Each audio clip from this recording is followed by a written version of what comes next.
ایک اور بے حد اہم خبر، کوئلہ توانائی کا حصول کا اہم وسیلہ ہے، لیکن اس عمل میں سب سے زیادہ کاربن ڈائی آکسائیڈ کا اخراج ہوتا ہے جو کہ گرین ہاؤس گیس پھیلانے کا سبب بنتا ہے۔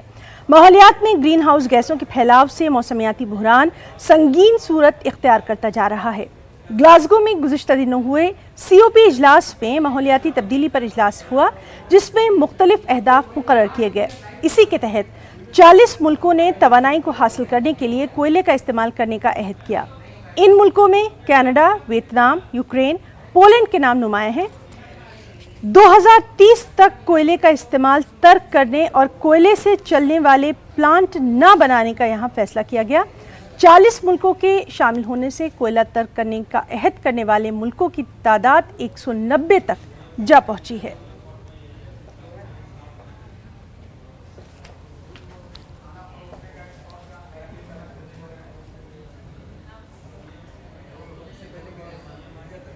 تو آج کے نیوز روم لائیو